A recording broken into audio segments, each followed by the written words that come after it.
Fala galera, seja bem-vindo. Está começando mais um episódio do Café Sem Filtro Podcast. Eu sou o Rafael. Eu sou o Diego e hoje a gente está aqui com a nossa 8ª convidada, Júlia. Seja bem-vinda, Júlia. Eu que agradeço, muito obrigada. Honra. A gente agradece. A honra é minha, o espaço aberto. Imagina. E pra gente falar sem filtro aqui, né? Exato, exato. Essa é a ideia.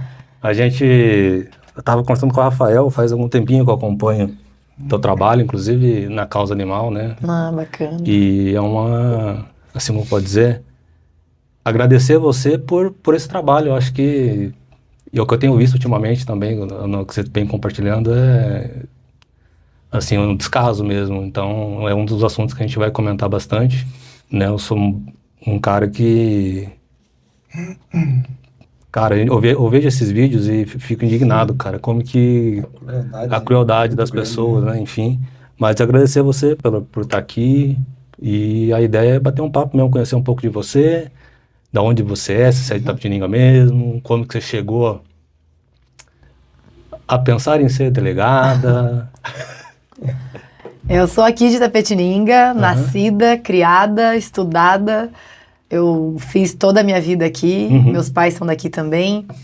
Me formei na FKB, fiz o curso de Direito, que infelizmente esse ano o curso acabou também, foi muito triste aqui para a cidade. E eu me tornei delegada, não foi um sonho, nunca tive nenhuma influência na minha família, ninguém é policial. Na verdade, eu estava em busca de uma independência financeira. Então, eu me formei em Direito, me tornei advogada. Eu percebi que não servia para ser advogada, porque eu tinha muita dificuldade em cobrar das pessoas o serviço. E eu advogava, geralmente, para as pessoas já com mais vulnerabilidade social e também para ONGs de proteção animal. E aí eu começava a me questionar, como que eu vou cobrar da ONG? Se tá fazendo rifa para conseguir ração. Só que eu precisava pagar meus boletos, eu precisava pagar minhas contas e realmente não ter mais nenhum tipo de necessidade perante os meus pais. Porque eu sou irmã atípica, a minha irmã Alice, mais nova, a caçula, ela é uma autista nível 3, não verbal, ou seja, que depende 24 horas por dia dos cuidados ou do meu pai ou da minha mãe. Então eu cresci com essa vontade de cada vez mais ajudar mais rápido os meus pais. Porque eu via e sentia todo o perrengue que eles passavam. E tudo sempre foi com muito esforço, muito sacrifício na nossa família. Então, quando eu me formei, eu já fazia estágio remunerado, porque eu já tentava não dar gastos para os meus pais.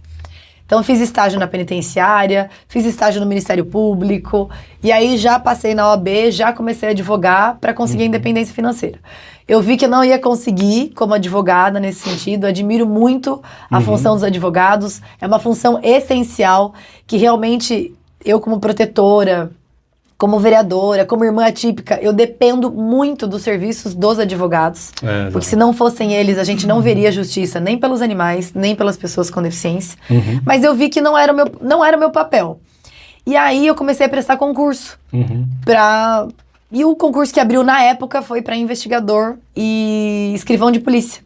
Então, como eu estava estudando, eu comecei a estudar para aqueles editais, passei nos 2 concursos, acabei optando por ser investigadora de polícia, fiquei como investigadora por 3 anos, aqui no estado de São Paulo. Trabalhei em Sarapuí, em Tatuí e trabalhei em Itapetininga. Mas eu precisava fazer valer meu diploma de Direito, minha atividade jurídica, o investimento do meu pai e da minha mãe, o meu sacrifício também. E aí eu entendi o que era ser polícia quando eu me tornei investigadora. Então eu passei por acaso, entre aspas, porque o acaso não existe para mim, eu acabei sendo encaminhada, né, para esse cargo. Então fui investigadora há 3 anos, vi o que era ser polícia no Brasil, que era realmente, um negócio que assim, só quem vive sabe, ninguém imagina o que é ser policial civil no estado de São Paulo, o que é realmente pagar do próprio bolso conserto de viatura, cadeira própria, porque simplesmente não chega, se o teclado quebra, não repõe rápido, então você tem que se virar. Então assim, eu comecei a entender o que era ser policial. E eu comecei a entender que ser policial era um lugar que eu poderia ajudar muita gente. Que era um lugar de eu fazer justiça, como eu sempre sonhei, e eu nem imaginava que era sendo policial. E aí eu comecei a entender qual era a função do delegado, E eu, como investigadora, só podia fazer e investigar aquilo que o delegado, que era meu superior hierárquico, determinava. Então tinha muita coisa que eu tinha vontade de fazer e eu não podia. Entendi. Então eu comecei a estudar dia e noite por 3 anos consecutivos. Eu acordava, estudava, ia trabalhar, no almoço eu estudava, eu chegava do trabalho da delegacia, eu estudava, final de semana, feriado, noite, madrugada, eu estudava. Então todas as férias que eu tive como investigadora foram estudando. Eu não viajei, não fiz nada. E todo o dinheiro que eu ganhava como investigadora era também para pagar concurso, para pagar cursinho, para pagar material, porque não é fácil também ser concurseiro.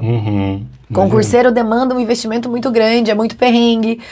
As inscrições dos concursos geralmente são caras.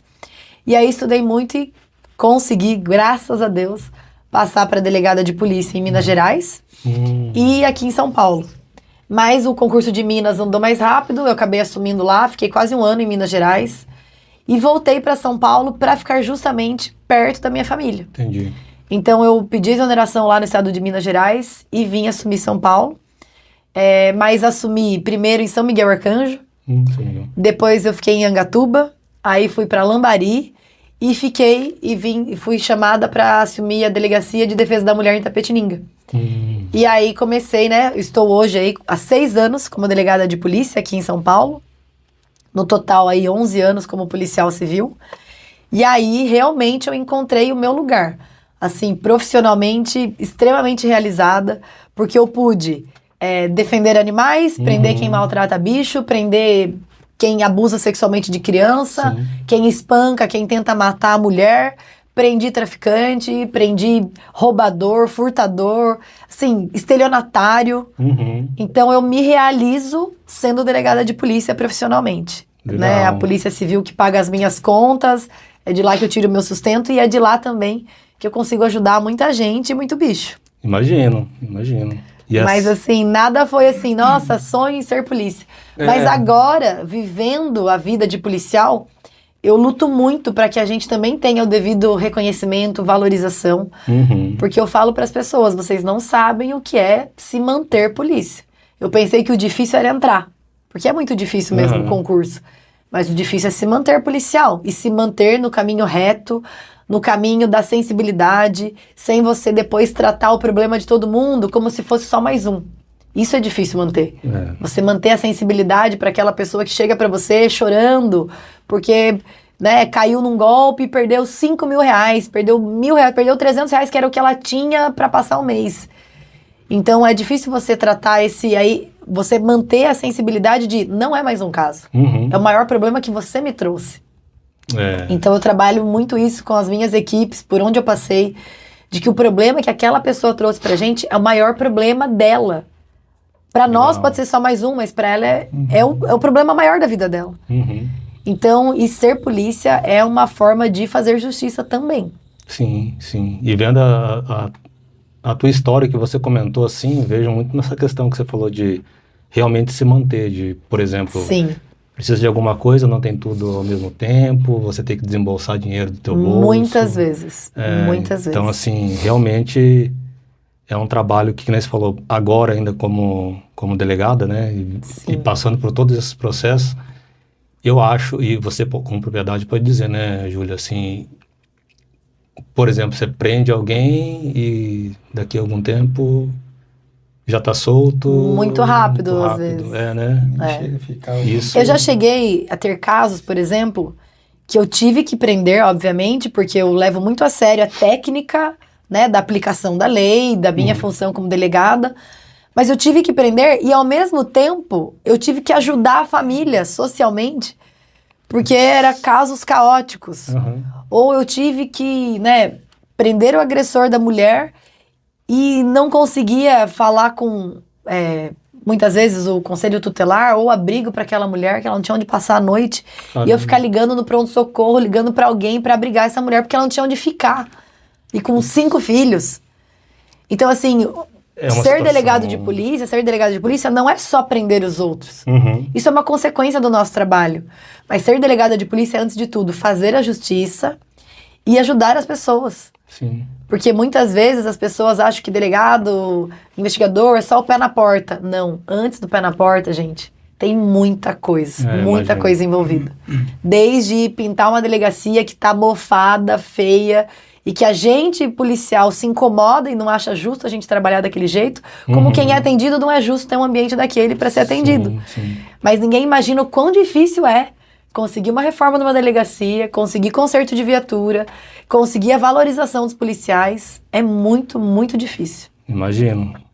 Perdão. Júlia, você falando de todos esses assuntos que você falou, o que você acha que falta para o policial, tanto de estrutura, eu acho também que financeiro, né? Porque hoje o policial anda, vamos dizer assim, na forma mais leiga, anda com o alvo nas costas, né, cara? Sim. E o financeiro de todo o corpo policial, tanto do civil, quando você falou que é muito difícil, acho que o militar também, né? O que falta um pouco na lei, ou para mudar um pouco essa situação do corpo da segurança pública no Brasil hoje? Como a gente tá falando sem filtro aqui, né? A primeira coisa, eu acho que quem tá na cúpula do governo, da Secretaria de Segurança Pública, precisa realmente tentar deixar de lado os seus egos e realmente lutar pelas categorias. Sim. Isso é um grande desafio que a gente tem nas corporações da segurança pública. E realmente os governos que assumem cumprirem as promessas da valorização dos componentes da segurança pública. Hoje, o estado de São Paulo é o estado mais rico da federação, mas é um dos estados que mais mal paga os policiais. Nós, policiais civis, estamos ali quase no antepenúltimo lugar do ranking de todos os estados. Nós estamos liderando o ranking, né, dos piores salários. Caramba. O estado mais rico da federação.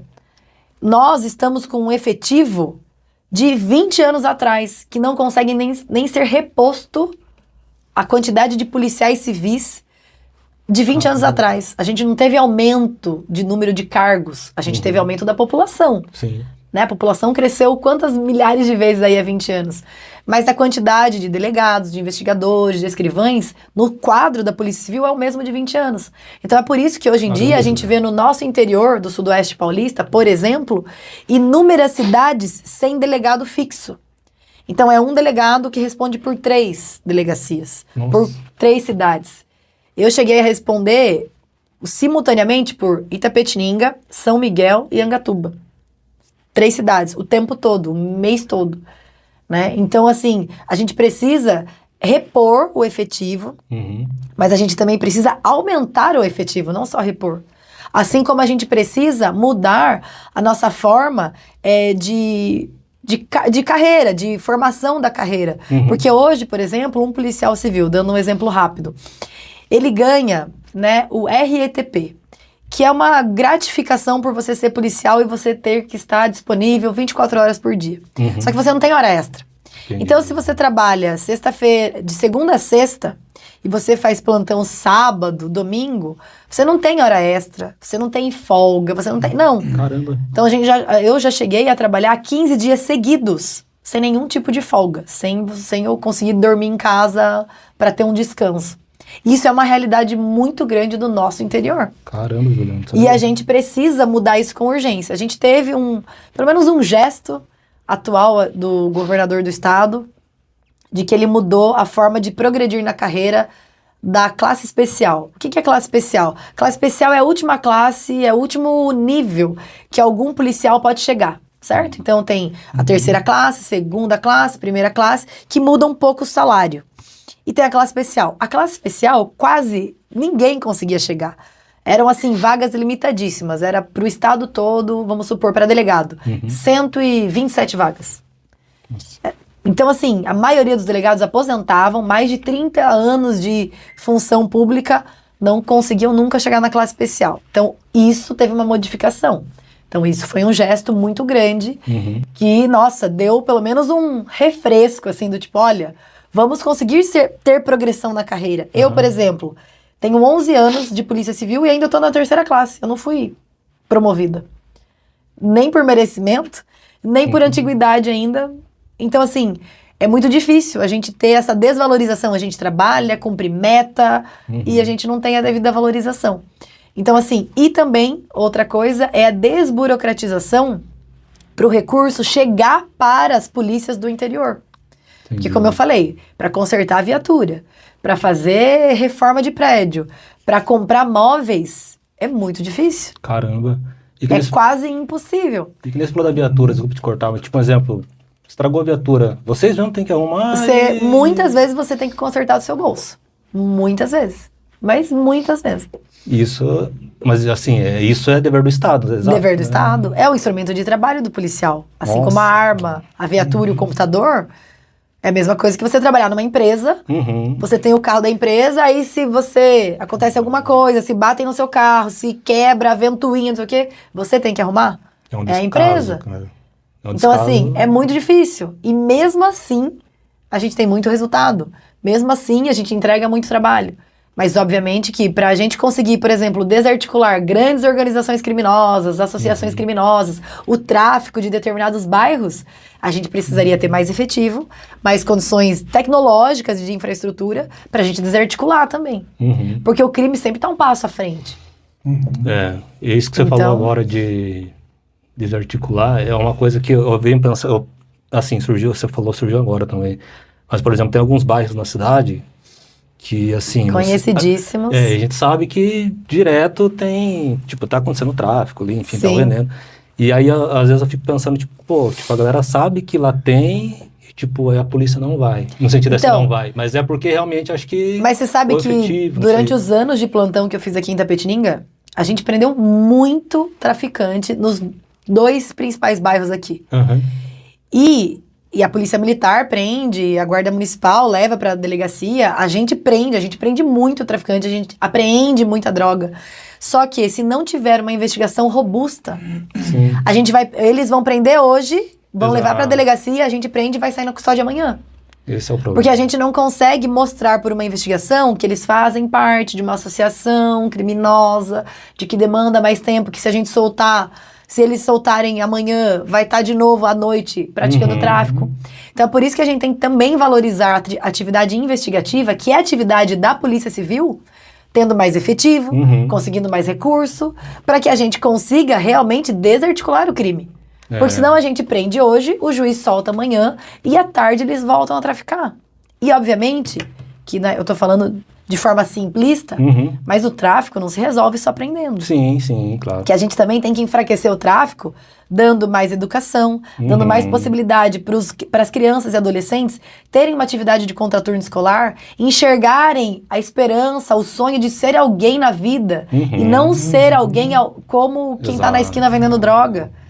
Então, a segurança pública, ela não se faz só com a viatura, a arma, o efetivo. A segurança pública, ela se faz com muito mais coisa, né? Ela tem que estruturar de forma da assistência social, a saúde mental e também a educação.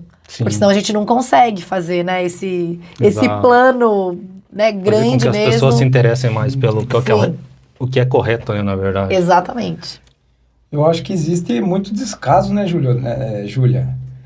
Nesse caso você prende pela porta da frente... sai pela porta de trás. Eu acho que a lei tem muito descaso aí, né? Em muitos casos graves, tem sim. E também causa, assim, uma certa revolta para até os policiais. Que, assim, é nítido que a pessoa vai voltar a delinquir, vai voltar a praticar crime. Eu dou muitos exemplos aí, tanto dos crimes contra as mulheres e contra os animais. São, assim, crimes contra idosos também. São crimes que causam muita comoção, muita repercussão social, mas quase 90% dos animais é 99%. Eu vou te perguntar isso. 99,9% dos maus tratos aos animais, as pessoas saem no dia seguinte na audiência de custódia. Eu só consegui basicamente segurar, através de uma investigação e tudo mais, só em 3 casos. Mas eu prendi muito caso cruel contra animal. Caso cruel que não é um simples maus tratos, é tortura animal, é prazer na dor, é prazer na maldade. E mesmo assim, o juiz não manteve, não considerou a periculosidade da pessoa, não considerou a chance da reiteração, da repetição daqueles crimes, do quanto aquela pessoa causa perigo para a sociedade. Mas eu consegui em 3. O primeiro foi em São Miguel Arcanjo, que um adulto já, um homem, ele matou a cachorrinha da mãe, um pequenininho cachorrinho, que não pesava nem 3 quilos, arremessando contra a parede. Caramba. Porque estava drogado, ele arremessou contra a parede e matou aquele cachorro imediatamente, porque, né, foi o impacto. Sim. E aí eu comprovei, eu falei pro juiz, né, obviamente nos termos jurídicos, falei, olha, juiz, se ele não for mantido preso, a próxima pessoa que ele vai arremessar na parede vai ser a mãe dele idosa. Então, assim, a polícia tá fazendo a parte dela. Foi lá, no caso que seria maus tratos aos animais, mas era violência direta contra animal para atingir uma pessoa. O próximo caso vai ser a idosa. Sim. Ele vai pegar a cabeça dela e vai tacar na parede. E aí conseguimos. O segundo caso foi de uma protetora fake de animais que estava todos os dias pedindo Pix na internet, fingindo que resgatava bicho, e na verdade ela pegava os resgates de outros estados do Brasil, Rio Grande do Sul, Ceará, enfim, Bahia. Ela pegava da internet, fingia que era ela aqui em Itapetininga, que ela tinha resgatado, e sempre aqueles resgates muito midiáticos, que a galera fica assim comovida, pedia Pix e não era ela que tinha feito o resgate. Não, o animal não era aqui. Entendi. E aí eu consegui comprovar pro juiz que... E aí foi por estelionato, não necessariamente pelos maus tratos, porque não era ela que causava. Mas, juiz, se a gente não prender, ela não vai parar de enganar as pessoas, porque ela tinha um poder de enganar muito grande. Então ela ficou presa por um tempo. E o terceiro caso foi de um serial killer de animais que a gente teve aqui em Itapetininga, que ele ficou aí preso por 2 anos, respondeu o processo preso, ficou preso por 2 anos e agora já tá solto. Porque realmente o nosso sistema jurídico, o nosso sistema penal é ridículo nos casos aí de progressão de pena e dos benefícios. Então, uma pessoa que matou 21 animais com requintes de crueldade, amordaçando o focinho, quebrando as 4 patas, amarrando, jogando o animal vivo por 12 meses, e ele adotava esses animais, ele enganava as pessoas e tinha prazer no sofrimento, ele ser solto com 2 anos é pra dar, assim, é piada. Exato. Porque assim, ele tá na rua, ele vai progredir de alguma forma. E nada do que eu coloquei no relatório de investigação, nada do que eu pedi foi levado em consideração pela justiça. Eu coloquei isso. Há uma periculosidade concreta dessa pessoa. Ele não vai parar aqui. Ele sente prazer no que ele faz. Então, é uma maldade, assim, um puro prazer. Mas mesmo assim, foram só 4 anos que ele foi condenado. E agora ele está na rua. Então, assim, eu não vou deixar de fazer o meu papel, de fazer o meu trabalho, porque a justiça vai soltar. Mas, obviamente, que isso causa uma revolta dentro da gente. Exato. E é por isso que, muitas vezes, eu acabei me intrometendo politicamente em determinados assuntos. Não me contendo só como policial civil. Entendi. Não, muito bom. E essa parte da proteção animal, como você fala, Júlia, assim, realmente é um descaso e que nem você falou, tipo, pô, o cara fazer tudo isso e 4 anos, por exemplo, e sai com 2. Sim. Então, assim, tem alguma coisa hoje, né, você que tá na política, com um projeto que esteja andando, alguma coisa para realmente fazer com que as leis por maus tratos sejam um pouco mais... Olha, eu acabei entrando como vereadora da cidade de Itapetininga, justamente por todas essas frustrações, revoltas, necessidades que não são enxergadas pelo poder público. E quando eu falo poder público, não é só a prefeitura. Sim. Mas, obviamente, os maiores problemas, quando a gente enfrenta, a gente tem que cobrar da prefeitura, mas também do Estado, da União. E aqui em Itapetininga, há um descaso muito grande com a estrutura da causa animal. Parece que as coisas são feitas para não funcionar. E eu sabia disso. Porque eu vivia na pele como protetora de animais, depois eu vivi na pele como policial civil, e agora eu estou vivendo na pele como vereadora. Então, a gente não tem, por exemplo, uma fiscalização efetiva municipal para combater e prevenir maus tratos. Então, a gente não tem hoje um fiscal municipal, e eu não estou pedindo grandes estruturas, e como eu já deixei muito claro isso em vários lugares, com o prefeito, com os demais vereadores, em requerimentos, eu não estou pedindo grandes estruturas. A gente da causa animal quer uma estrutura básica, mas que funcione. A gente não tem um disque denúncia para maus tratos animais. A gente não tem um fiscal efetivo que receba essas denúncias e vá lá na casa verificar a situação dos animais e orientar, advertir e, se for o caso, multar sim aquele cidadão. Porque a partir do momento que uma pessoa escolhe ter um animal, a pessoa não é obrigada a pegar o animal. Ela escolheu adotar, ela escolheu recolher, ela escolheu comprar. Ela tem uma responsabilidade. Assim como quem tem um filho, ela vai ter a responsabilidade de cuidar daquele filho, seja doente, enfim. Então, hoje, a gente não tem uma atuação efetiva do poder público municipal, da prefeitura, no combate e prevenção de maus tratos. Tudo aqui é por meio de ofício. Só esse ano, eu já mandei mais de 50 ofícios de denúncias, de casos que eu recebo no gabinete e eu preciso que a secretaria responsável faça alguma coisa. Entendi. Então, assim, se a gente tivesse pelo menos uma estrutura mínima para fiscalização, ou através da guarda municipal, já dá um impacto social grande.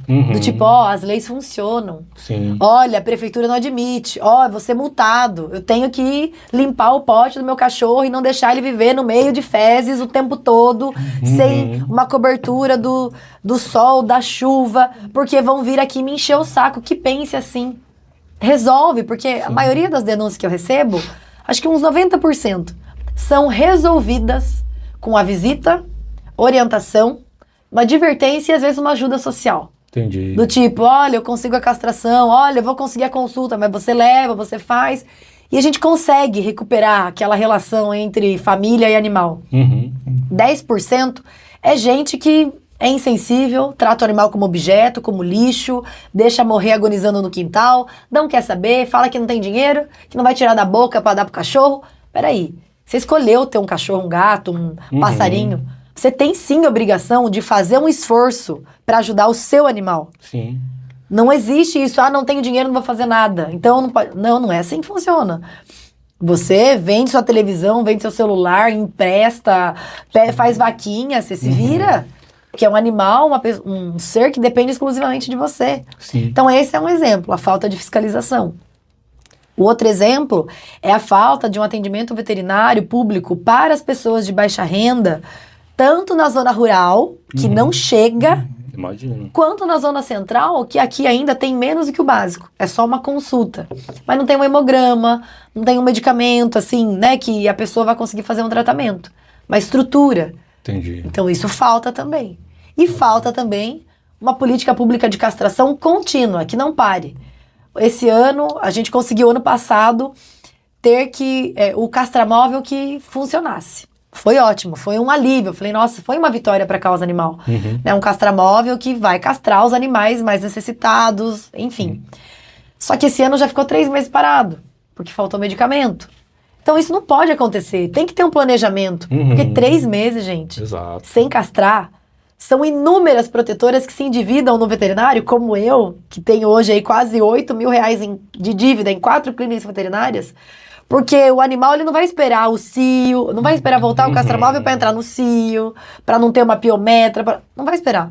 Então 3 meses foram de luta também. É rifa, marca no veterinário, paga não sei quantas vezes.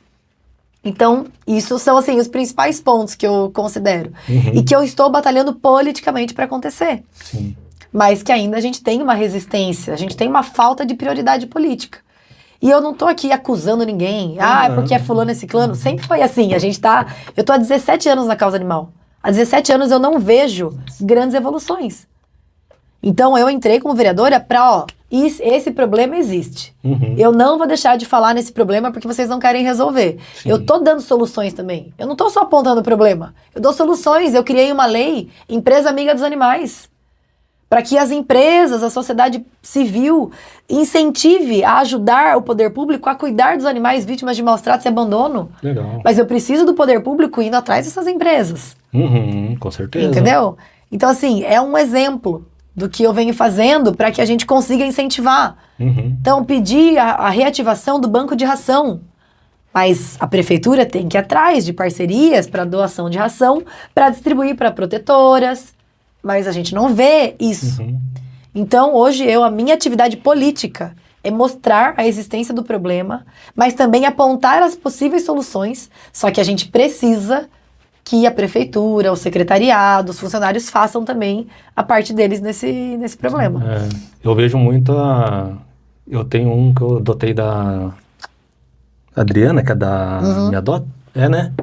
Eu vejo, Da Minha Dot. Eu vejo assim, o quanto, eu acho que tem a UIPA também aqui, né? Tem a UIPA e tem a SOS Animais. SOS, A gente UIPA, tem 3 ONGs aqui em Itapetininga formalmente constituídas. A UIPA é a ONG mais antiga, a Minha Dot em segundo lugar, a SOS em segundo lugar e a Minha Dot em terceiro. Todas as 3 têm uma forma de fazer a causa animal, mas todas visam a mesma coisa, que é aliviar o sofrimento dos bichos. Sim.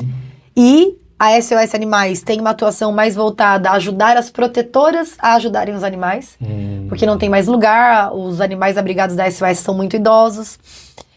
A UIPA, mais voltada na parte até de fiscalização e visibilidade da causa animal, para as pessoas entenderem que isso existe.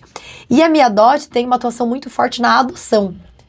Então é muito importante também o trabalho que a Minha Dot faz. Ela ajuda muito, né, a mim também, assim como eu, de todas as formas, de palestras de conscientização, de orientação jurídica, de orientação policial.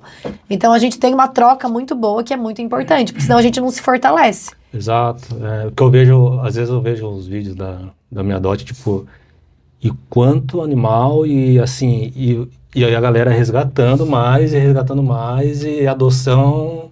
Só que as pessoas acham que só a ONG de proteção animal ou só a delegada Julia Nunes tem que resgatar o bicho. Exato. As pessoas não entendem que qualquer pessoa pode resgatar bicho. Não precisa ser delegada, não precisa ser vereadora. Na verdade, eu não sou delegada para resgatar bicho e eu não sou vereadora para resgatar bicho. Para isso eu sou protetora. Por isso que eu tenho hoje 15 animais sob meus cuidados diretos de resgatado de maus tratos e abandono e ainda ajudo outras protetoras. Mas eu sou vereadora para mudar a estrutura da causa animal na cidade e eu sou delegada para aplicar a lei e combater crimes. Obviamente é uma consequência eu lidar com a causa animal.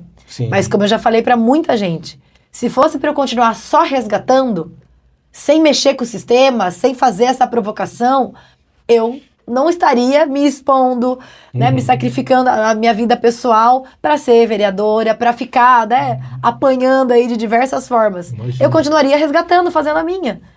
Mas não, eu tô como vereadora para fazer a diferença na estrutura. E isso demanda tempo. Isso demanda muita conversa, muito diálogo, sabe, muita discussão. E eu fico feliz que pelo menos as discussões eu tô conseguindo levantar. Legal. Pessoas que nunca falaram da causa animal, nunca nem se importaram, estão questionando leis, estão questionando o que eu tô fazendo. Tá ótimo. Porque é isso mesmo que a gente precisa, a gente precisa falar disso. Legal. Ô, Júlia, e quando e como que surgiu essa sua paixão pela causa animal? Eu falo que foi culpa do meu pai, porque ele que um dia me ligou quando eu tinha aí 18 anos, eu tava no 3º, 4º ano de faculdade da FKB, e ele falou: Júlia, uma gata deu cria aqui no forro da corretora. Ele tem uma corretora de seguros em Itapê. Falei: pai, o que eu vou fazer? O que eu tenho a ver com isso? Porque a gente sempre teve cachorro, geralmente resgatado, de pessoas que não queriam mais. O cachorro faz muito xixi. O cachorro isso, juro.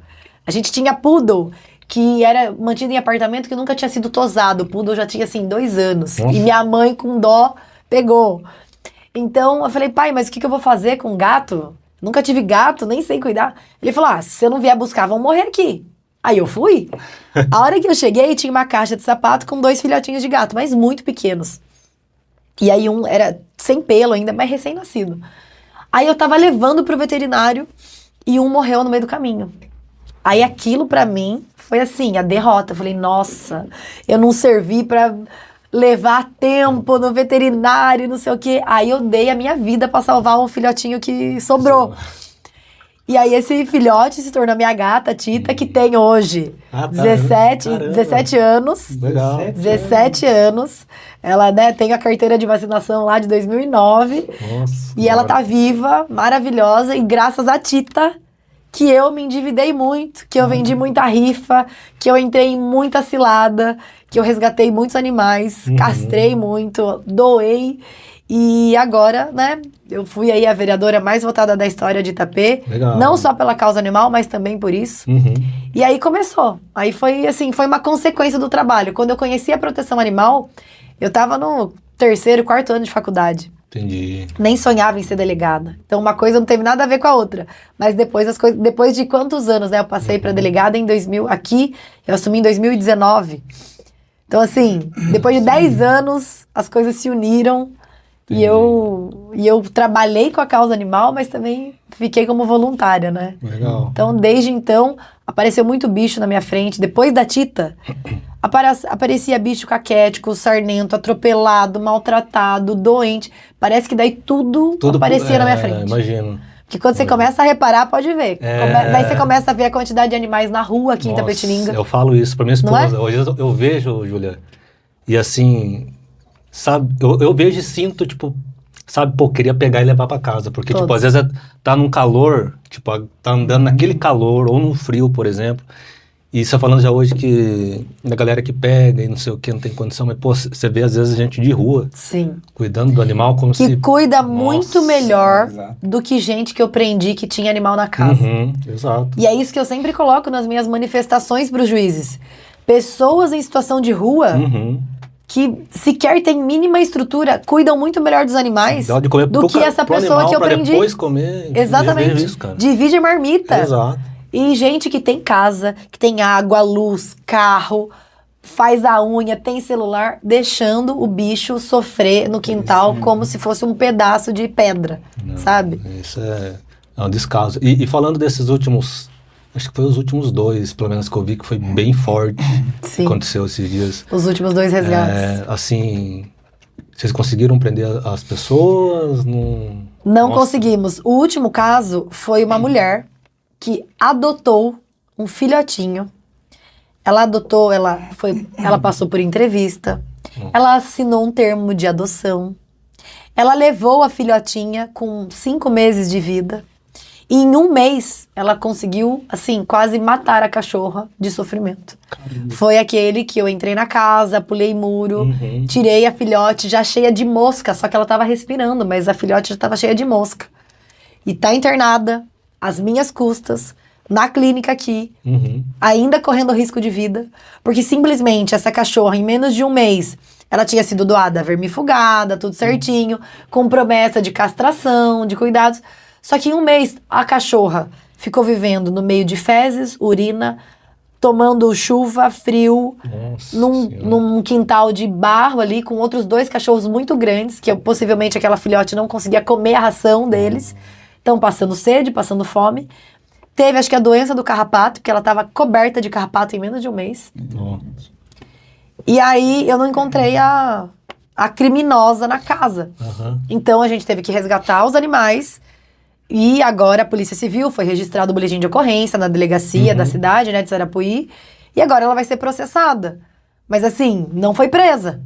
E tem que ser processada e tem que ser multada. Mas daí a gente precisa que Sarapuí tenha uma estrutura mínima para mandar alguém lá para multar essa mulher, para ela também não ter mais animais. Sim. Então a gente vive essa sensação muitas vezes de impunidade. A gente faz, resgata assim de vida e a pessoa não é penalizada da forma correta. Imagino. E aí que vem, não o desânimo, né? Porque assim, você tá nessa causa e com certeza toda a sua ação que você faz gera mais, acho assim, mais gratidão do que... Sim. Mas realmente, assim, eu se fosse colocar na sua pele, assim, tem momentos que, pô, dá vontade de, sei lá... Não, na verdade, todo dia dá vontade de desistir. Mas daí a gente vê o videozinho do veterinário mandando a cachorrinha, né, o vídeo, a cachorrinha lutando contra a morte. A cachorrinha, ela tá com as patas, né, nesse caso aí, ela tá com as patas necrosando, porque a infecção foi tão grande que ela tava, que todos os membros dela incharam muito. Caramba. Então, como ela tá tomando antibiótico, os membros estão desinchando, só que tá saindo pus e tá necrosando. Entendi. E ela tá lá, tentando comer. Então, assim, se ela não desistiu, sabe assim, eu não vou desistir, eu vou... E foi uma vida salva. Então, assim, óbvio que é muito frustrante, é revoltante, dá vontade de desistir, sim. Mas a gente lembra, se eu desistir, eu não vou conseguir salvar mais. E eles precisam também. Sim. Então é um movimento, assim, muito difícil da gente sair, sabe? Mexe com a nossa cabeça, mexe com a nossa saúde mental. Muitas protetoras aí ficam, muitas vezes, isoladas da família, acumulam muitos animais, porque a gente acaba, né, se envolvendo demais e perdendo, muitas vezes, os limites das nossas forças financeiras e psicológicas. Imagino. Tem um ponto que, assim, vendo toda essa questão da proteção animal que você falou, Itapetininga tem, fora as ONGs, assim, tipo, a Itapetininga não tem nenhum recurso para ajudar as ONGs, né? Tipo, o próprio Estado, por exemplo, doação... O Estado, ele não manda nada diretamente para a causa animal. O Estado de São Paulo, assim. O município tem o recurso que ele dá uma verba pública para o IPA por um acordo entre o Ministério Público e a Prefeitura. Então, atualmente, se não me engano, é um convênio de quase 62 mil reais por mês. Mas a UIPA tem aí mais de 300 animais abrigados. Nossa, bastante. Para a SOS Animais, não dá nem 5 mil reais por mês, que não dá nem para comprar ração para os animais. E a Minha Dot ainda não tem nenhum convênio, não ganha verba pública nenhuma. Entendi. Mas fora isso, tem o ambulatório PET, que só faz consulta, não tem exames, não tem uma estrutura melhor para as pessoas que não têm condições de pagar uma consulta. Como que vai pagar um raio-x de 250 reais? Exato. Não faz uma internação, não dá um suporte num resgate para fazer as coisas juntos. Então, a grande conta acaba para nós, protetoras. E então eles dão essa estrutura, que é um ambulatório PET, que tem 2 veterinários apenas, para a cidade toda. Agora tem o castramóvel, que está castrando bem pouco, mas se a gente tivesse mais veterinário, conseguiria ampliar o serviço. Então é para isso que a gente está batalhando. Essa também é a promessa aí, né, da atual gestão, de que vai ampliar os serviços do ambulatório, que é para se tornar uma clínica, e aí já ajuda muito. Legal. E também a promessa do estudo do Hospital Público Veterinário, que aí realmente seria um grande investimento do município para a causa animal, para conseguir remediar a situação e a gente ter um resultado a um longo prazo. Porque agora a gente está nas emergências e urgências. Para que a gente realmente veja um resultado, vai demorar um pouco. A gente precisa começar. Precisa começar, exato. A gente não dá para esperar mais. Assim como a questão dos autistas aí, né? Puxando para outro assunto de estrutura. A gente precisa mudar a estrutura, precisa aumentar, precisa buscar recursos do Estado, do governo federal, só o município não consegue, mas a gente precisa de prioridade para esse assunto, senão ele vai ficar esquecido. E quanto antes começar, que nem você falou, pode ser um pouco demorado, mas o importante é começar, porque Tem que começar. Você não começa... Não dá para esperar, não dá. Hoje a gente não consegue mais, os nossos autistas, as famílias atípicas, a gente tem pressa. A gente tem pressa porque cada mês perdido, cada demora num diagnóstico, cada fila de espera em terapia, é menos tempo que o nosso autista tem para se desenvolver melhor, para ter uma qualidade de vida decente, para desenvolver suas potencialidades. Porque eu sempre falo, a pessoa com deficiência, os autistas, elas têm capacidades, elas têm os direitos de viverem, de bem viverem, de frequentar local público, de ter convivência, de ter educação, de frequentar faculdade, de fazer o que elas quiserem. Só que hoje elas não têm esses acessos, porque são muitas barreiras. Imagina. Desde a saúde, desde a educação, desde a assistência social, são inúmeras barreiras para que eles não exerçam os direitos deles. É um dos pontos que a gente vai comentar agora, inclusive. Antes disso, vamos falar da Maria? Eu ia... Não pode falar antes. Estar para a Júlia. Júlia, só que a gente falou de 3 tópicos. Segurança pública, dos pets, e falamos aí do autismo. Sei lá, falando de política, eu ultimamente virei um cara bem tomé nessas questões. Sim. O que você pode dizer para nós? Não, Rafael, tenha fé que as coisas vão mudar ou não vai mudar, porque as coisas muito defasadas. E entra ano, sai ano, entra partido, sai partido, e nunca nada muda. O que você tem pra gente, pra dizer pra gente não vai mudar?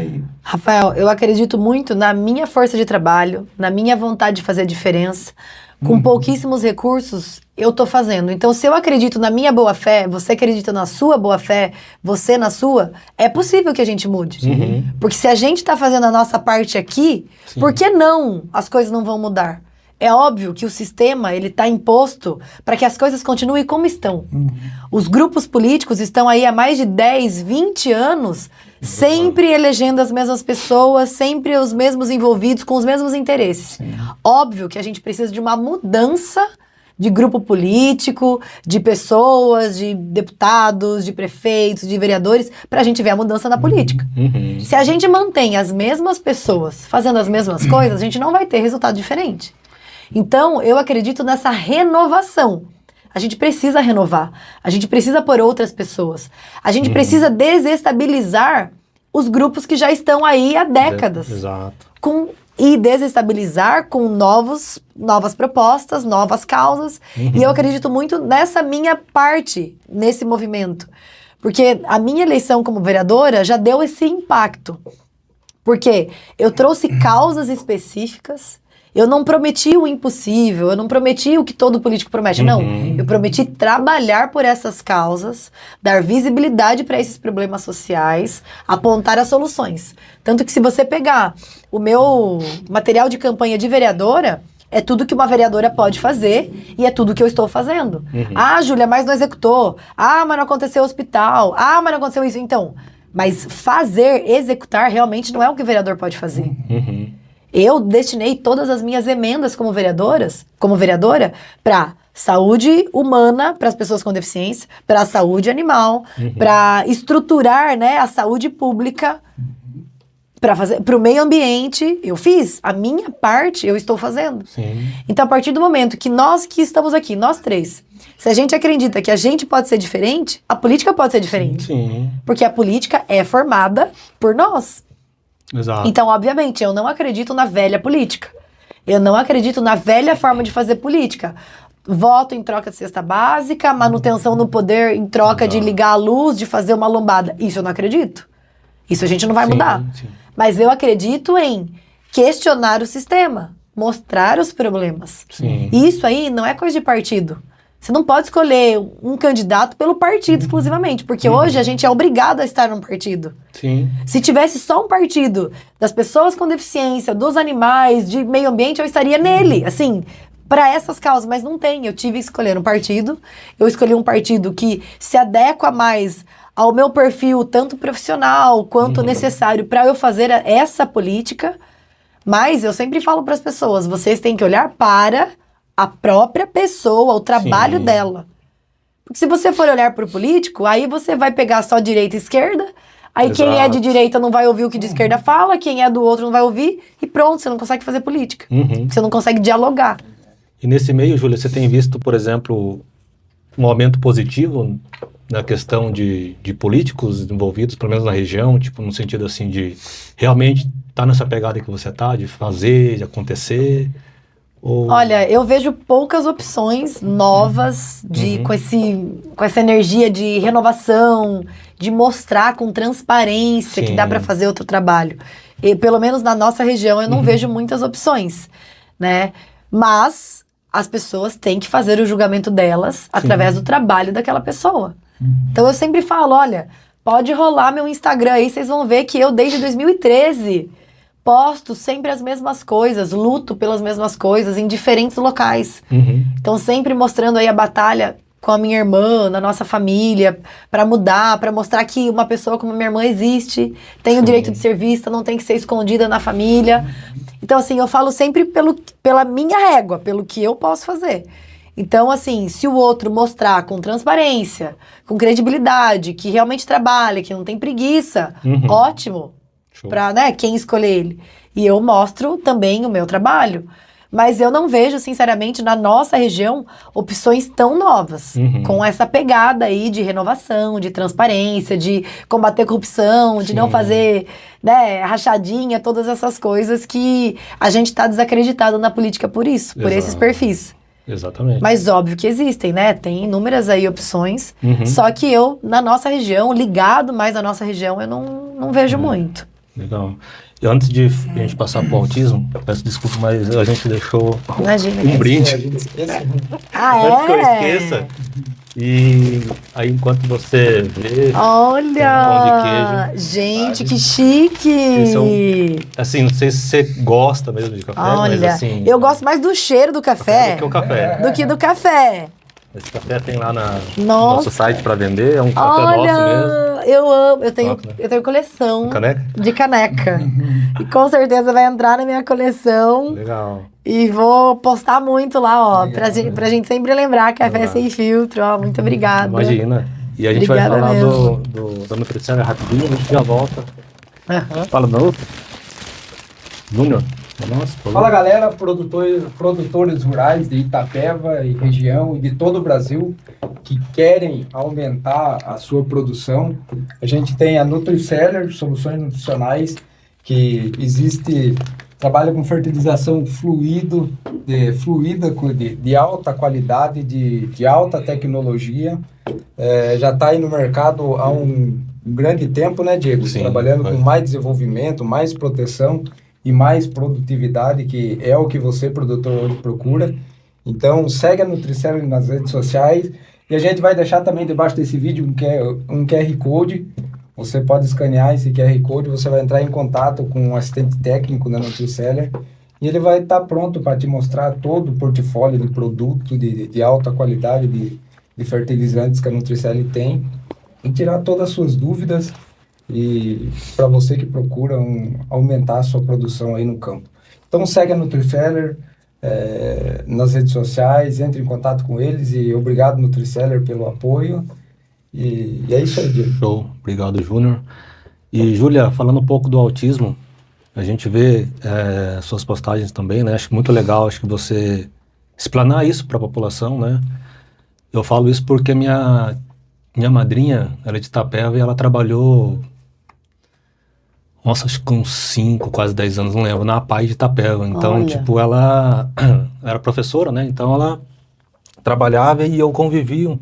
Eu era pequeno, enfim, na época, então eu estudava à tarde na escola e de manhã, tipo, não tinha nada pra fazer, eu ia com ela. Ia com ela. E aí ficava em 2 locais lá. Ela era coordenadora, não lembro, da ADESAI, que é um programa que tem lá. Uhum. E à tarde ela ia pra APAE. Enfim, aí eu ficava. E aí de manhã eu lembro de pegar sempre o ônibus que o pessoal da APAE ia, enfim. E aí, quando eu comecei a ver teus vídeos, eu lembrei, tipo, volta, né? Agora, e de ver, assim, o quão é importante o trabalho que a APAE fazem, né, nas cidades. E queria entender de você um pouco, porque na época, eu era, sei lá, tinha uns 14 anos, não era falado ainda de autismo naquela época, né? Acho que não era nem falado de deficiência no geral. Acho que era meio um tabu, sei lá, alguma coisa. Na verdade, ainda é um tabu.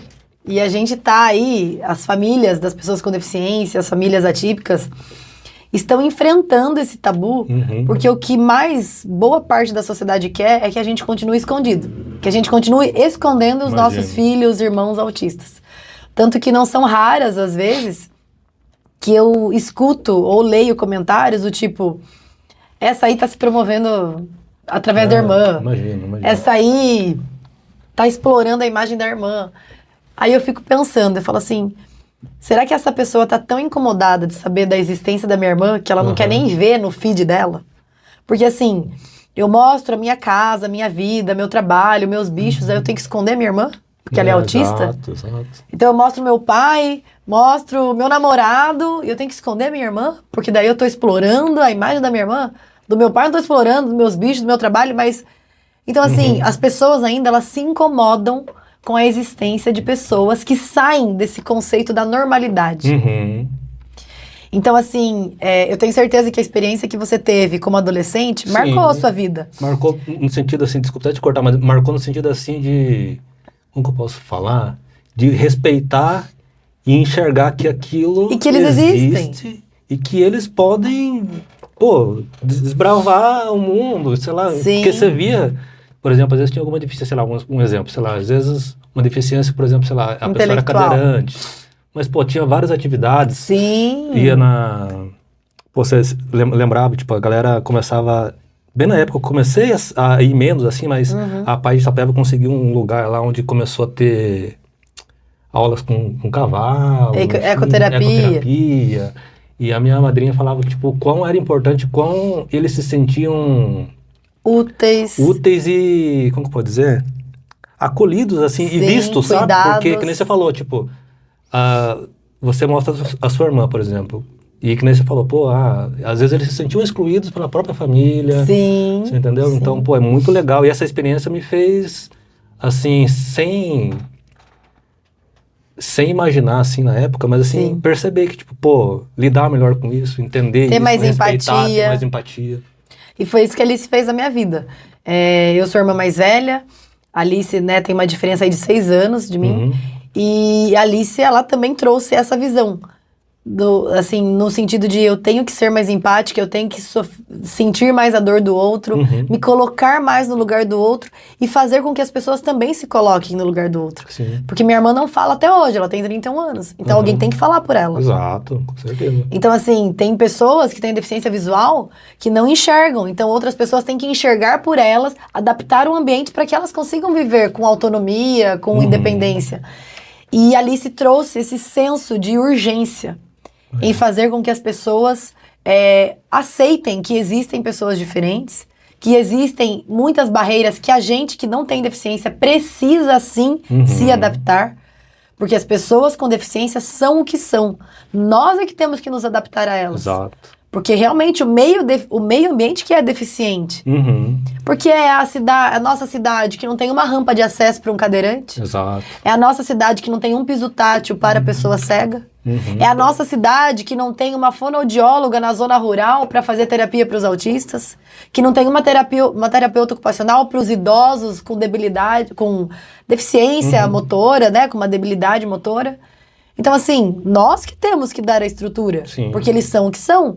Ou você vai fazer um cego voltar a enxergar, um cadeirante voltar a andar, para ele não dar mais esse trabalho para... Entendeu? Assim, não faz sentido a exigência que a gente faz com as pessoas com deficiência e as suas famílias. Porque também eu tenho que ouvir que tá na moda ser autista e que as mães querem benefício. Eu falo, que benefício? Que benefício que uma mãe de autista tem? Benefício de ficar na fila? Benefício de brigar com o professor, diretor, prefeito, vereador, porque não tem médico, porque não tem diagnóstico, porque não tem auxiliar na escola? Que benefício de não ter acesso a medicamento? Que benefício que eu tenho, por exemplo, como irmã, de ver a minha irmã de 31 anos não ter um local para frequentar da idade dela, para a situação dela? Sim. Numa cidade de 170 mil habitantes? Que benefício que meu pai tem com 64 anos de idade, cuidar de uma pessoa de 31 anos 24 horas por dia? Que ele não pode, ou minha mãe também, não pode ter momento de lazer de sábado, domingo, porque alguém tem que ficar com a minha irmã e não tem rede de apoio. Imagino.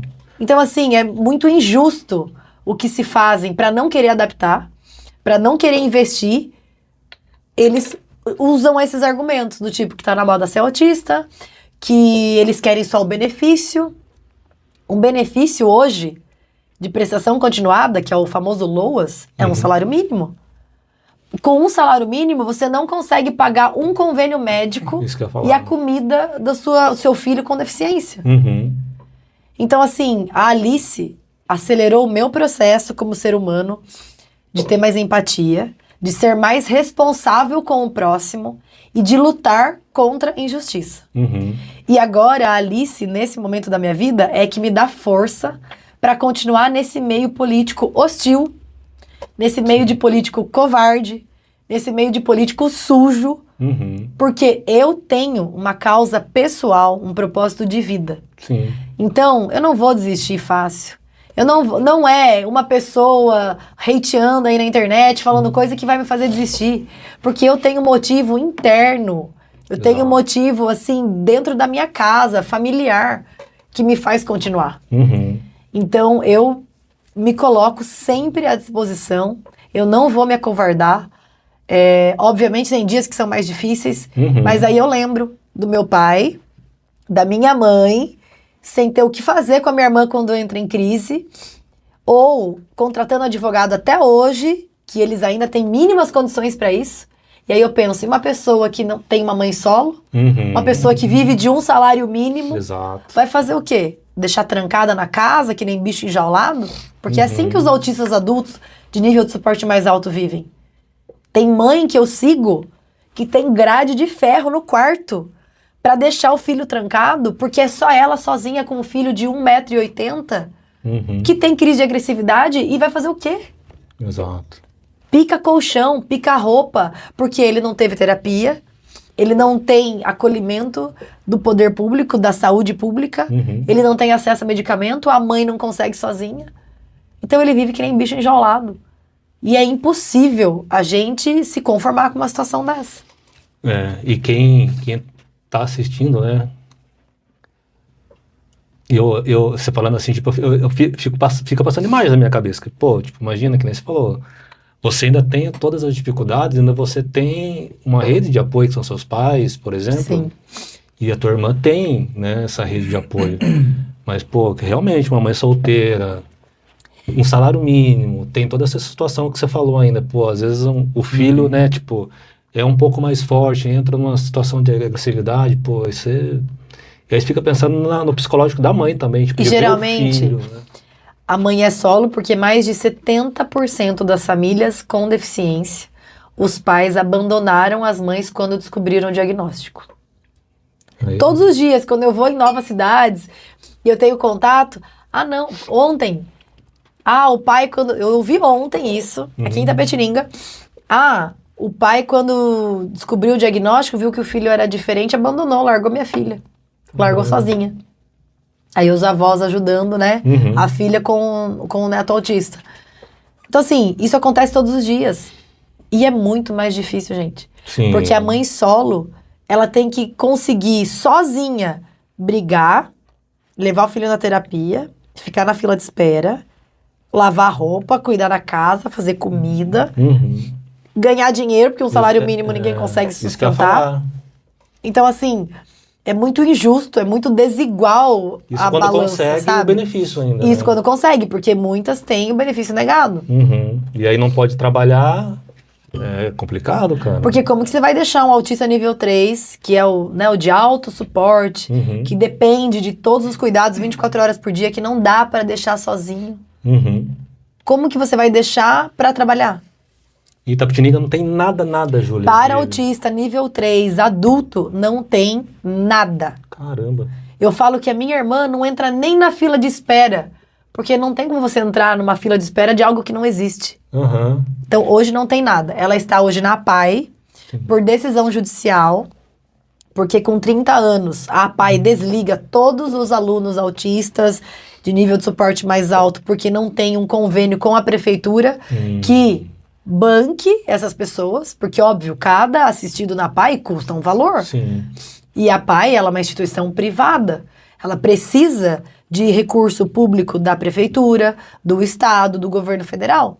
Então, hoje, a Alice está por decisão judicial. E eles ainda continuam desligando, porque não tem nenhum projeto de extensão de convivência para deficientes intelectuais adultos severos ou autistas nível 3, nível 2, para continuarem. E isso também é absolutamente inconcebível. Nossa. E aí eu pergunto, se um deficiente intelectual adulto, vamos supor de 50 anos, que tá com a mãe de 80 pelo menos, né? Sim. Vamos pôr aí. A mãe falece. Vai fazer o quê? Não, eu tava imaginando isso. Pra onde que vai? Não tem lugar. E dentro da sua vereança, assim, nesse período, tem algum projeto, alguma coisa que tá rolando? Eu questionei Secretaria de Saúde Municipal, Assistência Social, a de Estado aí, para eles falarem, porque eles têm que dar. Sim. Tem programação, tem planejamento, para onde vão?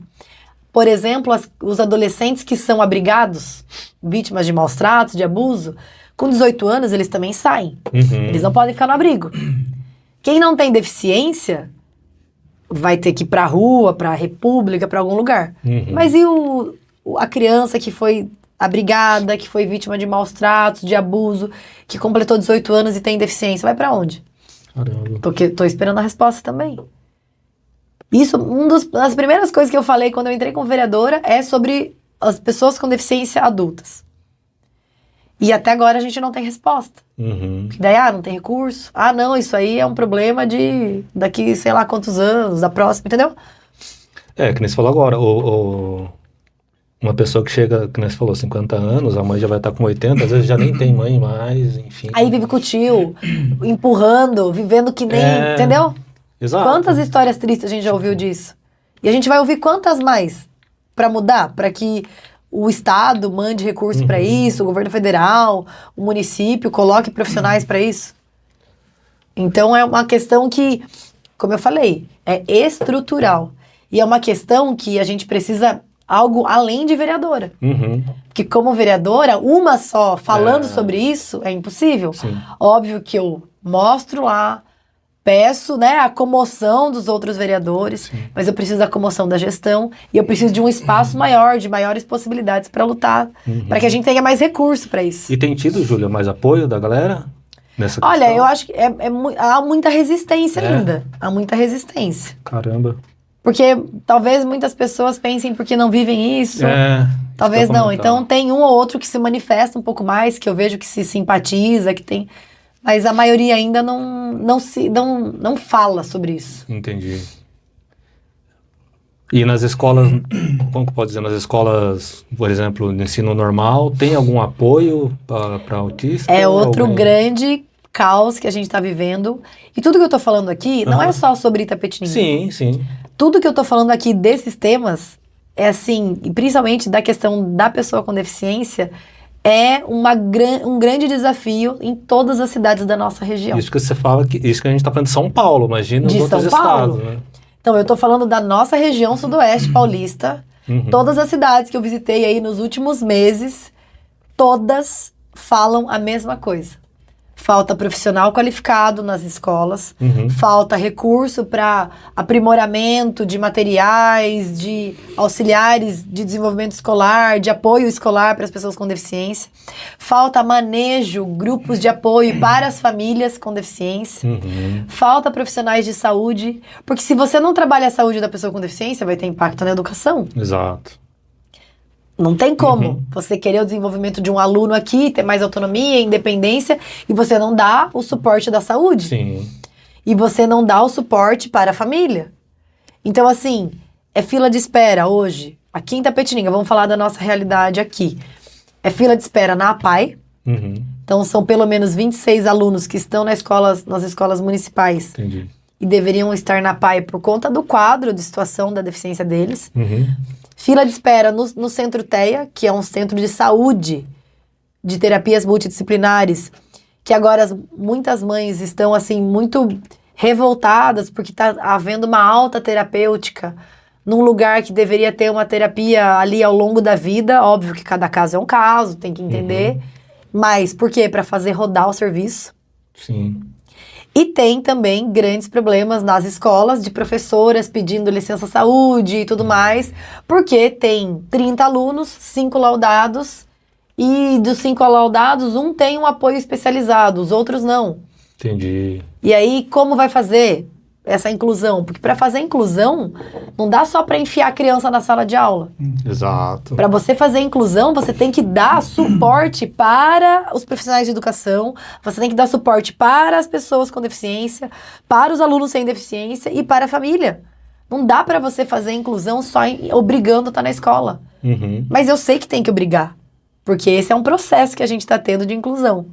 A gente já teve o processo de exclusão, Sim. de isolamento completo, quando os alunos com deficiência só tinham que viver na PAI. Sim. A gente teve um período, né?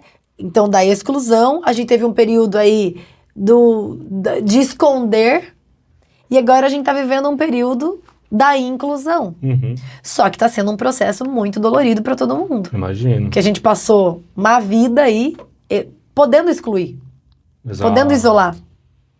E agora a gente tem que incluir, só que tem que incluir com qualidade, você tem que incluir com humanização e tudo mais. E você não tem isso. Então, inclusive na última sessão, né, da Câmara, eu questionei isso. Como que a gente está incentivando a inclusão se a gente nomeou professores da educação especial com o mesmo salário das professoras de educação básica, exigindo delas aqui uma qualificação especial, um investimento privado delas maior. Uhum. O mesmo salário, com um trabalho diferente, exigindo mais, com menos horas aqui para elas trabalharem no desenvolvimento dos materiais e tudo mais, e aqui, então elas trabalham mais, têm mais qualificação com o mesmo salário? Como assim eu quero fazer inclusão? Se eu tô fazendo isso ainda? Já Tá tá assim, errado, ó, tá desigual a balança. Então, isso não é um problema só local, é um problema estadual.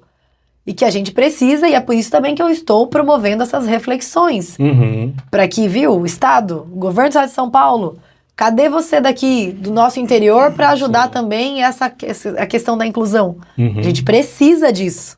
Precisa apurar as denúncias, precisa exigir, né, Uhum. dos poderes aí, tanto municipais quanto do Estado, para que venha investimento para isso. Sim. Por favor. Ô, Júlia, por causa disso que é muito legal essa resenha, esse bate-papo, porque a gente conversando assim, às vezes no trabalho, com os amigos, a gente imagina que sabe como que tá a situação, né, cara? A gente acha que mexer um pauzinho aqui e ali tá tudo resolvido. E o buraco é muito mais embaixo, né, cara? Sim.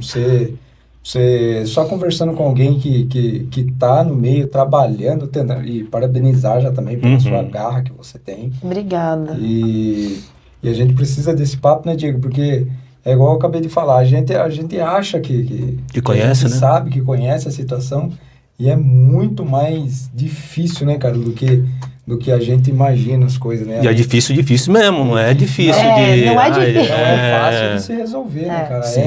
Até porque, Júlia, onde a gente trabalha, pra você ter uma ideia, tipo, quem tem filhos com deficiência, por exemplo, tem uma ajuda de custo maior, né? E é uma ajuda legal, assim, um valor legal.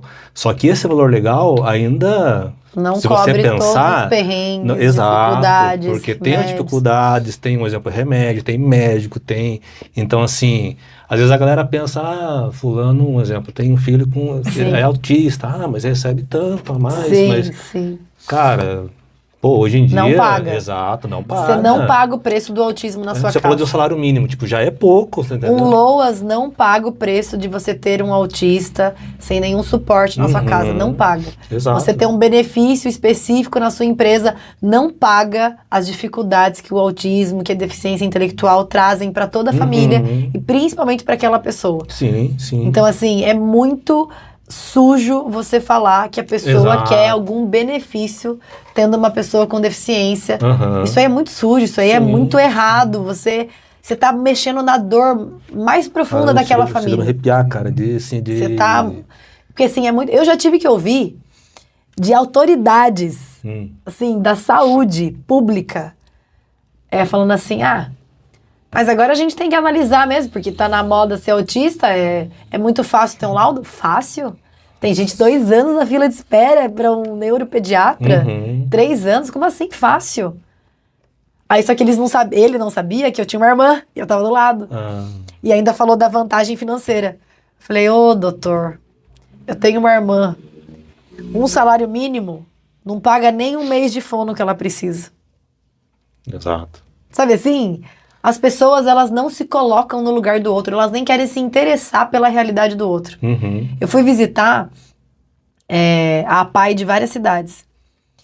E o sentimento das APAEs, de quem trabalha lá, são os mesmos em relação ao município. Sabe o que elas falam?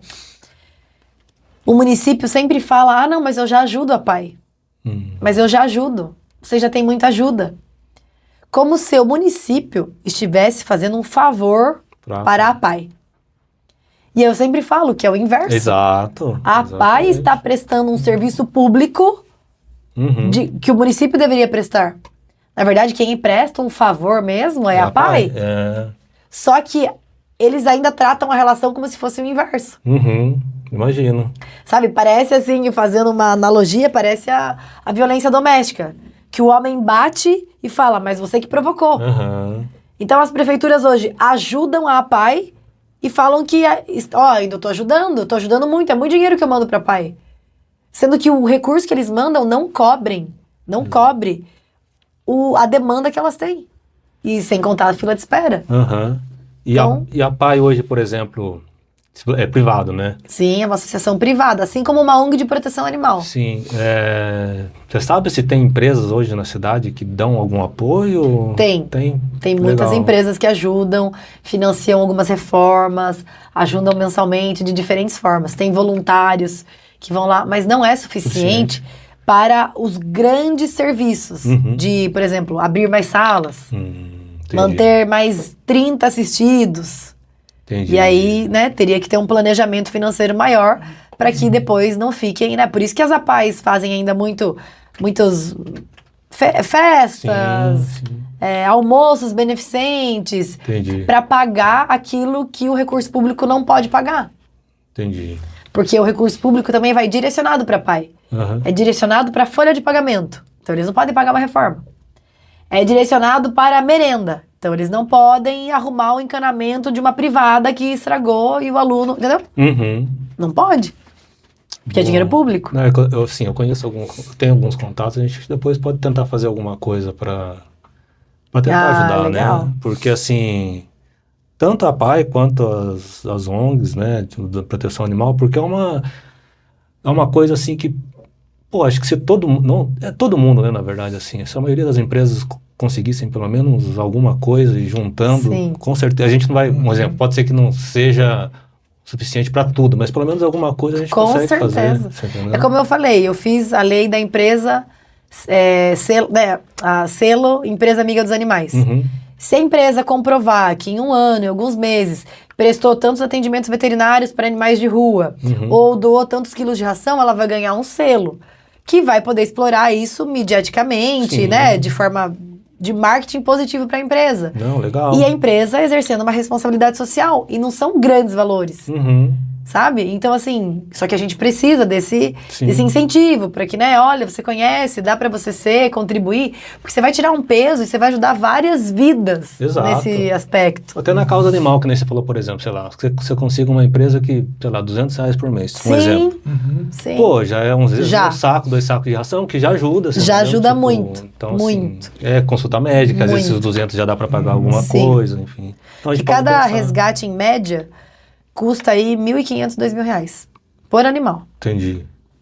Essa que tá aí, vai dar mais de 2.000 possivelmente. Imagino. Porque tá internada, fez ultrassom, vários hemogramas, remédio. Uhum. Possivelmente vai dar mais de 2.000. É.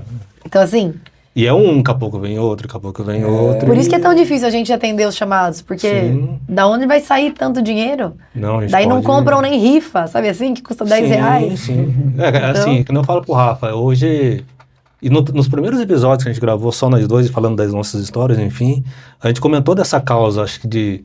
Assim, a ideia do podcast, a gente não... Né, eu sempre falo pro Rafa, a gente conversa, a gente não é hipócrita de falar que a gente não quer ganhar um dinheiro, por exemplo, enfim. Mas, assim, a ideia realmente do projeto sempre foi isso, assim, tipo, de bater um papo e trazer para as pessoas, tipo, o que realmente está acontecendo. Sim. E principalmente aqui na região onde todo mundo tá situado, aí tem a causa animal, que nem desde o começo eu comento que, tipo, pô, é uma causa que eu vejo que, assim, na época que eu adotei, enfim, o Bruce, você olhava assim, tipo, as ONGs precisam de mais apoio, Muito. entendeu? E aí agora você falando do autismo também é outra coisa, e aí vem vindo coisas que, por exemplo, se todo mundo que tem uma empresa, por exemplo, pudesse dar então, né, o pessoal que está assistindo, né, você que está assistindo e tem uma empresa e quiser ajudar, entre em contato com a gente, com a Júlia. Sim, Mas sim. a gente pode depois bolar alguma coisa para tentar Com certeza. ajudar ambos, né, tanto a PAI quanto as ONGs para proteção animal. Sim. Início pode ser que não seja tanto, mas a gente vai evoluindo. Mas eu falo, e- de pouquinho em pouquinho, a gente Sim. faz grandes coisas. Exato. Então, assim, se não fosse isso, né, a maioria das lutas dos direitos humanos, aí a gente não teria conseguido, porque começou com pequenos grupos e aquilo foi Sim. tomando um movimento maior. Assim como eu falo, eu defendo e trabalho por causas dos invisíveis, dos esquecidos, dos que ninguém querem saber, dos que sequer votam, muitos. Exato. Eu sei que, Tem essa ó, também. e é importante esclarecer, tem muitas pessoas com deficiência que votam, que têm todos os seus direitos preservados. Mas os deficientes, como a minha irmã, que tem uma deficiência intelectual severa, que tem um autismo de nível de suporte alto, eles não têm essa condição. Entendi. Então eles realmente não são nem números. Exato. E é por isso que a gente tem que fortalecer esse time de pessoas que se sensibilizam com isso, porque hoje você pode não ter ninguém com deficiência na sua família, mas a gente tem que se colocar assim no lugar de que pode acontecer com a gente. Com certeza. Porque assim, deficiente não é só aquele que nasce. Até pela educação que você falou já hoje, pô, você imagina, que nem eu tenho um filho agora, vai fazer 1 ano. Pô, quão legal seria, por exemplo, daqui 4, 5 anos, ele tá numa escola que tenha pessoas com deficiência. E que normalize isso. Exato, para que no futuro isso seja mais... Que a gente só vai normalizar através dessa convivência. Exato. Porque as crianças, elas aprendem a ser preconceituosas. Sim. Porque o pai e a mãe falam, não chega perto lá, que o seu amiguinho bate. Do tipo, viu? Se o seu amiguinho bater, é porque ele tem uma dificuldade, mas ele não fez por querer, você pode segurar e corrigir, fazer. Não, mas tem gente que, viu? Você fica longe, porque ele vai bater em você. Ele vai fazer isso. Você já põe medo da criança. A criança já isola. E aí o bullying começa desde muito cedo. Não meio é só com os adolescentes. Meio que, como pode dizer? Sem... como fazer? Meio que inconsciente, inconsciente, talvez, sim. Porque você fica pensando. Porque a criança não vai ter consciência. Mas, ele bate. Ele tá assustado. Ele... Entendeu? E você já vai isolando. Sim. E você não faz questão de entender a realidade. Por que o aluninho não tá sentado? Por que fica andando o tempo todo? O que precisa fazer para ele não ficar andando o tempo todo? Aí precisa do manejo da educação. Exato. Ontem, inclusive, eu fui levar meu filho no hospital, tinha uma criança lá que realmente é o que você falou, tipo, agitada. Então, assim, aí você olha e, por exemplo, tava o pai, tava a mãe, então, tipo, tem um apoio, mas que nem você falou, mas a gente, tipo, vai num hospital, por exemplo. A mãe sozinha. Exato. Aquele tem que hospital apresentar já documento. Nossa, exato. É uma situação A Alice mesmo, por exemplo, vai em qualquer médico. Se fica na fila de espera, Alice para ir no médico, a fila de espera é de 1 hora. Alice jamais vai conseguir ficar esperando 1 hora. O meu pai tem que ficar andando de carro ou a pé até ser chamado. Porque enquanto não for chamado, não adianta entrar com ela. Ela vai se desregular, ela vai ficar irritada, chorando, gritando, tentando arrancar as coisas, a roupa. Então, assim, e não é porque ela não quer, que ela não consegue, ela não tem esse discernimento de ter que esperar, de cumprir regras sociais. Assim como uma outra deficiência, dependendo intelectual, não vai conseguir esperar. Mas não é porque é frescura, porque é birra. Exato. É porque faz parte do quadro de deficiência. A gente precisa de uma inclusão muito mais do que, às vezes, pintar um chão de estacionamento ali, um graxá, acho que já está incluindo. A gente precisa muito mais do que isso, né? Isso é tudo importante, porque isso é visível, só que ainda assim tem resistência. Falando de vaga de estacionamento. Nossa. Meu Deus. Eu imagino, vaga de estacionamento, assim, que é um negócio visível. É fácil de respeitar, porque quem não tem deficiência não tem problema andar 10 metros a mais. Mas não. A pessoa não respeita e quando é chamada a atenção, acha ruim, briga, fala pra gente cuidar da nossa vida, o que tem, que não vai tirar o carro, não. É assim. Nessa agressividade. Nesse pouco caso. Um dia eu tava na Burger King, lá embaixo. Lá na... Sim. E aí tinha um senhorzinho cuidando do estacionamento. Não sei se você tava junto ou não. Não tava. Aí deu problema no Burger King e aí a galera do Drive-Thru não queria... Tipo, tava na fila e quem tava querendo entrar, tipo... Queria cortar a fila e começou a entrar pela saída. Aí começou a virar... Nossa, cara. E aí, enfim, é essa questão da educação. Hoje, o difícil não é você educar as crianças, é você educar os pais, entendeu? Porque... Você olha, cara, e você olhava pessoas, tipo, por exemplo, com 20 anos, daqui a pouco você olha uma pessoa, tipo, um pouco mais de idade. Pô, tá escrita a placa de saída. Você não tem que entrar ali, você entendeu? E mesma coisa, você falando da vaga. Porque, por exemplo, eu falo porque eu vou ali na Sky ali perto do Cofesa. Quantas vezes eu chegar lá e, tipo, a pessoa ia parar o carro na vaga de deficiente, descer do carro, e você sabe que a pessoa não é deficiente. Sim. Não é nem por questão de física, mas você percebe. Sim. E a pessoa entra como se fosse normal, você entendeu?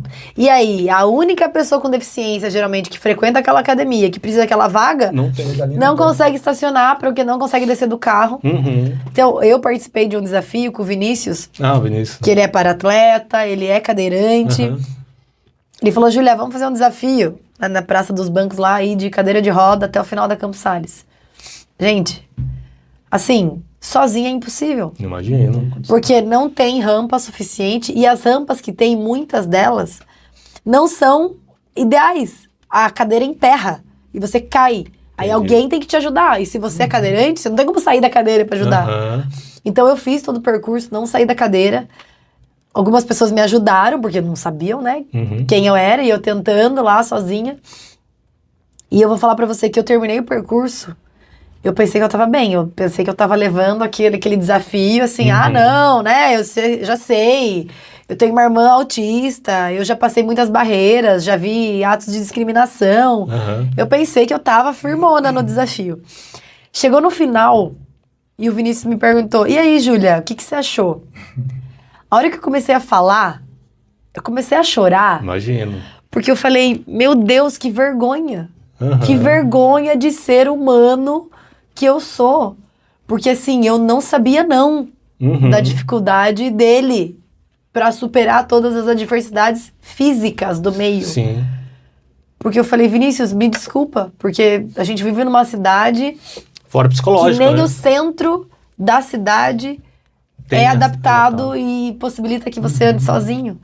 Sim, que vergonha, que difícil. A gente não tem ideia. Eu imagino. A gente não tem ideia. Eu pensei que eu tinha, pela minha irmã, pelo quadro severo, mas não. Eu não tenho ideia. Vocês também tenho certeza que não têm. Se vocês fizerem um desafio desse, eu fiquei assim, muito chocada de, meu Deus, que difícil. E o quanto a gente tem que evoluir ainda. Sim. Show. Mas acho que, Júlia, essa era uma ideia da gente conversar um pouco. A gente pode marcar depois mais bate-papos. Tem bastante assunto ainda para entrar, em saúde, enfim, bastante coisa. Mas assim, quem está assistindo, né, a gente comentou aí já hoje, a gente vai ver depois para poder dar uma força também. A gente conversa com você, com os assessores. Claro. Para a gente ver se a gente consegue mobilizar alguma coisa, né, Rafa, para tentar ajudar. Com certeza. Vai ser muito, muito importante, muito útil. A gente agradece por você ter vindo. Obrigado mesmo, foi um prazer receber você aqui. Eu que agradeço demais. Se você quiser deixar um recado, suas redes sociais pra galera, fica à vontade. Então eu gostaria de agradecer toda a equipe que tá aqui, os meninos, o pessoal que tá no estúdio, né, o Café Sem Filtro. Assistam, prestigiem, porque realmente é muito importante a gente ter esse diálogo, ouvir opiniões diferentes, ter pluralidade, ter respeito na nossa escuta ativa. E eu queria agradecer e também me deixar à disposição através do meu trabalho nas redes sociais. Eu estou como @delegada Júlia Nunes e eu sou essa pessoa, irmã atípica, delegada de polícia, uma esperançosa realista, como eu aprendi essa semana, de que sim, é possível a gente mudar o nosso mundo através das nossas atitudes, das nossas falas, das nossas escolhas. Então eu espero também que você consiga nos ajudar aí nessa renovação. Show. Obrigado. Obrigada. Pessoal, você que acompanhou o Café Sem Filtro até o final, não esquece de entrar lá no site, no Instagram, tem todos os links lá, tem os produtos também. E esse foi mais um episódio e agradecer você aí que acompanhou a gente até o final. Obrigado, pessoal. Valeu, até mais. Obrigada.